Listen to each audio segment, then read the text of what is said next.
I was not originally 100% on board with the gaming populace's love for The Legend of Zelda Breath of the Wild. Even though this 2016 Zelda experience was critically lauded and has since been regarded as one of the best games of all time, I was originally lukewarm towards the game, which admittedly is better than lukecold, but I digress. I just did not hold Breath of the Wild in as high of a regard as other gamers and Nintendo fans. While sure, the title had an incredibly well-designed open world that befit the fantastical legacy of a Legend of Zelda title, Breath of the Wild's combat did suffer more than a little bit from its weapon durability system that devalued some of the game's overall design. In fact, as many of you know, the game featured a multitude of wieldable weapons that break quickly and are disregarded without care all before using the next weapon, kind of like how the general public consumes products in the real world, because truly, Breath of the Wild's weapon durability system was just unintentionally similar to consumerism. But anyway, the point. Breath of the Wild's weapon durability system wasn't rewarding, and that's even before how the game doesn't encourage the player to use its best weapons very often. If anything, speaking for myself, I wanted to hoard my good weapons until I really needed them, even though there were plenty of opportunities for me to use them. And unfortunately, that's something that goes against Breath of the Wild's overall design, because overall, the game's mechanics are about accruing items and weapons and then using them. Yet with that said, Breath of the Wild just didn't reward that much experimentation, because obviously, this game's weapon durability system was the anti-college. However, Legend of Zelda Tears of the Kingdom is a vast improvement in this regard. In fact, 2023's big sequel to Breath of the Wild builds upon what made the previous game good, which is to say the collection of various equipment, including weapons, and other items that the player can use to make food and elixirs that have special effects. See, like Breath of the Wild, the act of collecting items and weapons from the environment or from enemies that Link has dispatched is very addicting. For one thing, the game features satisfying pings and feedback that occurs whenever the player collects items, weapons, and resources, because that said audio-visual feedback is like a drug in and of itself. I mean, to be honest, the act of collecting stuff just feels really f***ing good in these games, like eating pizza or watching Jack Reacher get away with multiple homicides over and over again. Good shit. And for another thing, there's just the fact that every item in these games has a use. You can cook various combinations of food and seasonings to boost the amount of health you receive from those items. Some items can help Link survive in oppressively hot or cold environments. Some resources can have status effects that can boost damage and speed, as well as allowing Link to be more resistant to something like shock damage, and so on and so forth. Yet Tears of the Kingdom expands upon Breath of the Wild's gameplay mechanics in numerous ways. One of the most notably, in how Link has the ability to fuse basically any collectible item possible to the arsenal that he accrues throughout the game in order to boost damage, stat effects, and etc., which ultimately really benefits the game's weapon durability system. After all, Tears of the Kingdom's weapon durability mechanics aren't just about finding weapons and using them until they break. They are about experimenting with a near infinite amount of combinations of fused creations between regular old mundane swords, spears, shields, and such, and the plethora of items the player finds throughout the game. Something that ultimately really rewards experimentation and testing out all of these potential weapon combinations as if it were a fashion designer's wardrobe, because truly,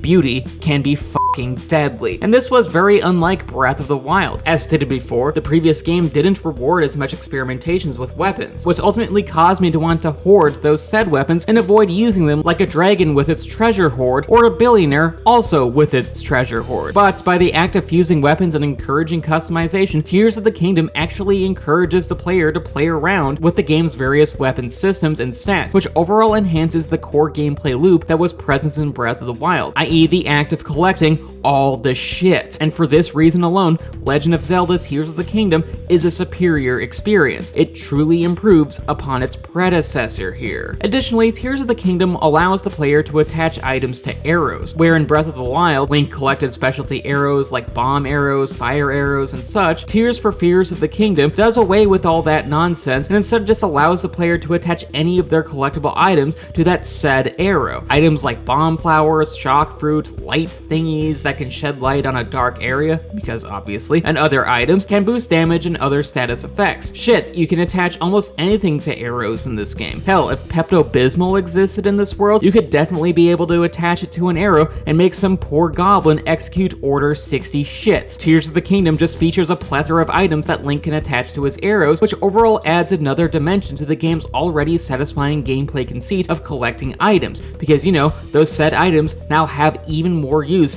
than ever before. But wait, there's Billy Mays more. See, there's also the topic of Zonai items and resources, i.e. ancient relics that activate advanced technology, and this is a big deal. After all, early on in the game, Link gains the ability of the Ultra Hand, no relation, which allows him to attach specific items to other items, and with the Zonai items and resources, Link can transform his creations into actual machines like cars, boats, planes, and etc. And by collecting Zonai resources, Link can deposit them into a machine as if it were a technological dumpster, and then receive Zonai items that can help him, and the player by extension, so that they can create more machines. These items include wheels, flamethrowers, fans, control devices that allow you to maneuver those said vehicles, and more. And all of these items help add to Tears of the Kingdom's all-important prioritization of collecting shit, and then using that said shit in useful, constructive, and inventive ways, sometimes by even committing war crimes against the Koroks. Because gamers, am I right? We're kind of terrible people. But anyway, the point. The Zonai items and resources further reinforce Tears of the Kingdom's gameplay strength of collecting and using items. They're terrifically implemented into the gameplay formula, which once again delivers yet another way in which Tears of the Kingdom surpasses Breath of the Wild. Tears of the Kingdom's pacing further complements its gameplay intricacies, mostly because the game gradually introduces new items and tools throughout the gameplay experience, rather than dumping everything on the player all at once as if it were an infomercial struggling for airtime, which is a good thing, because infomercials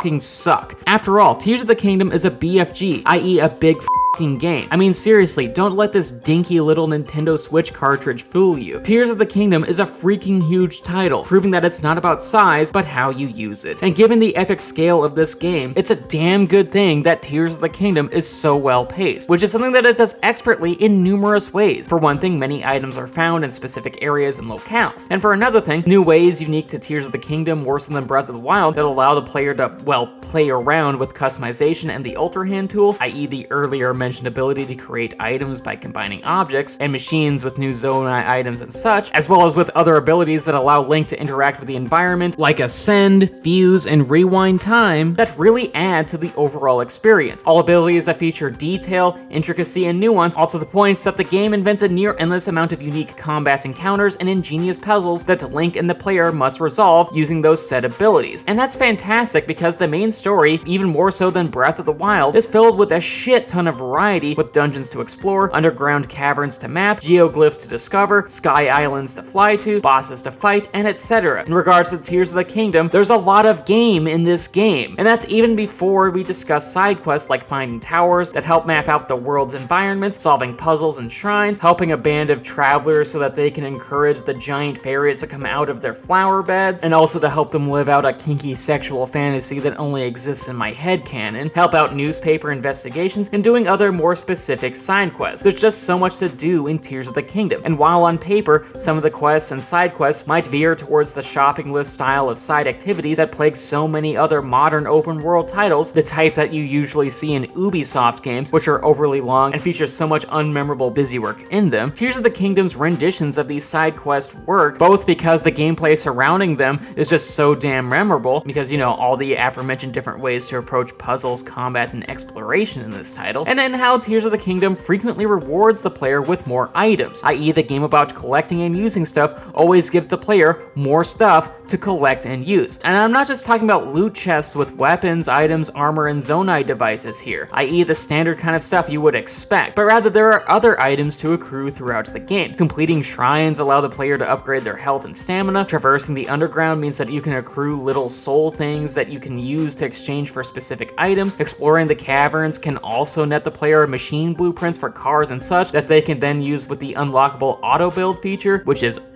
awesome, by the way. Completing journalistic investigations rewards the player with rupees, or as I like to call it, elf currency. Then there's the fact that completing geoglyphs reveal more about the story. Helping Koroks can net Link some valuable seeds, which then allow him to expand his inventory for his arsenal of weapons. Helping the giant sexy fairy women come out of their flowers allows the player to upgrade their armor by trading specific items and even elf currency with the fairies, because even giant hot fairy women believe in consumerist excess, I guess. But hey, if I looked like that, I'd need a fantabulous wardrobe to match too. Slay, queen. Slay. And then finally, progressing through the main story allows the player to accrue squad members who can imbue Link with boosts and effects, including this literal fish person that the internet really wants to for some reason, but no judgment here. And for that, Tears of the Kingdom is a rewarding experience because it always gives the player items, stat buffs, abilities, weapons, and more for the investment of their time, all while introducing new environments, puzzles, and combat encounters to use and experiment with those said items and abilities on. And as a result, Tears of the Kingdom's gameplay loop always feels fresh. If anything, it's one of the rare open world games that feels just as invigorating and exciting at hour 50 as it does at hour 1. And if you play games as frequently as I do, you know that a game like that just doesn't happen very often. It's kind of a miracle, and one that we should acknowledge forever, because truly Tears of the Kingdom is rewarding and inventive in equal measure, even more so than the previous game, because compared to Breath of the Wild,